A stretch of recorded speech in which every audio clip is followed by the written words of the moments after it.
Qobiljon Aliyev. U 10 yoshda edi. Tojikistonlik. Uni Moskva oblastidagi maktabda o'ldirishdi. Onasi farrosh bo'lib ishlagan maktabda. Maktabga 15 yoshli o'smir qurolli hujum uyushtirdi. 16 dekabr kuni Moskva chekkasidagi Odintsov rayoni Gorki 2 posyolkasida joylashgan maktabda ro'y bergan fojia butun mustaqil davlatlar hamdo'stligi dunyosini karaxt holatga tushirdi. Shu maktabning 9-sinf o'quvchisi bo'lgan 15 yoshli Timofey maktabga pichoq ko'tarib bordi va oldindan rejalashtirgan qotilligini amalga oshirdi. U hujum uchun maxsus tayyorgarlik bilan borgan.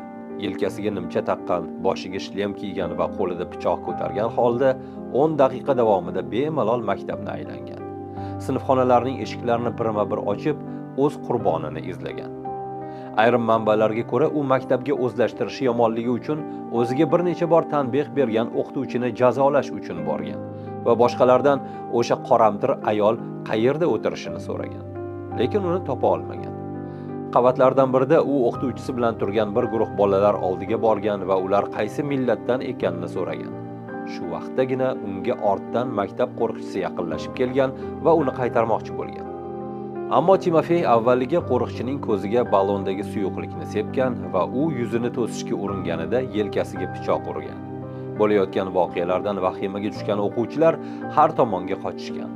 O'smir esa ulardan biriga yetib olib, tanasining turli qismlariga ustma-ust zarba berib, uning hayotiga zomin bo'ldi. Shundan so'ng o'z qurboni fonida selfie olgan. Qotil bu jarayonni o'z kamerasiga yozib borgan va videoni o'zining Telegram kanaliga joylashtirgan.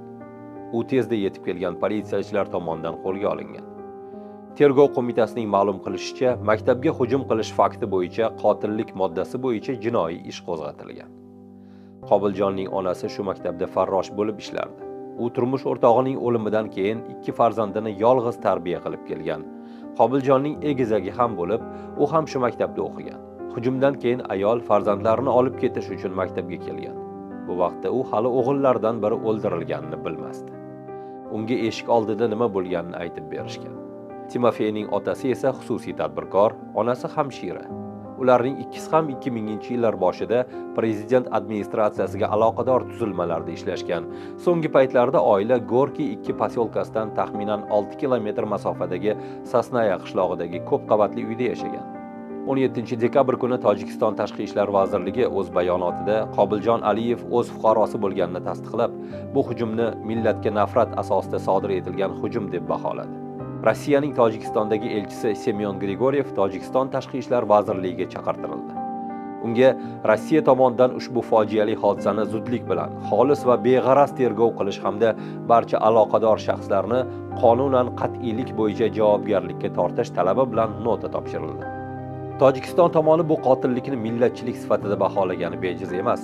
Qotilning ust-boshi irqchilik ruhidagi so'zlar bilan to'ldirilgandi. Xususan, nimchasida No Lives Matter yozuvi tushirilgan. Bu ommaviy qotilliklar ijrochilari hamda o'ta o'ngchi guruhlarga taqlid qilishga asoslangan submadaniyat belgisidir. Boshqa yozuvlar esa Anders Breivik tomonidan sodir etilgan terakt, shuningdek AQSh va Yangi Zelandiyadagi maktablar va ibodatxonalarga qilingan hujumlarga ishora qilardi.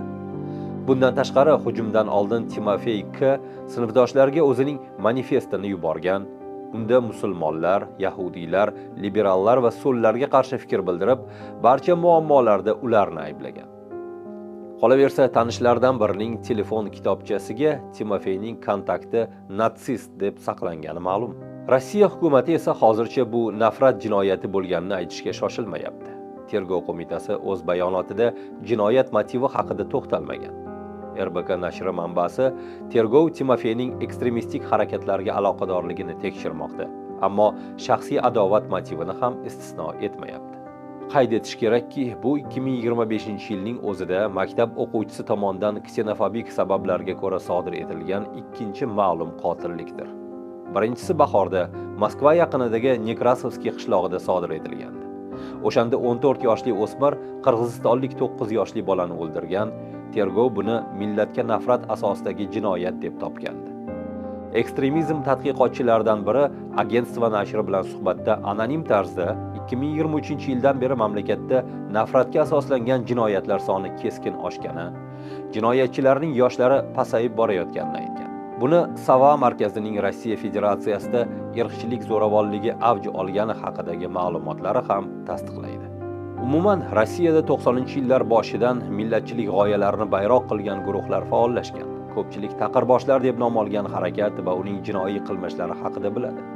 Lekin ushbu jamiyatda millatchilik harakati 2010-yillar boshidan yangicha kuch bilan ko'tarildi va Ukrainaga qarshi urush davrida cho'qqisiga chiqdi.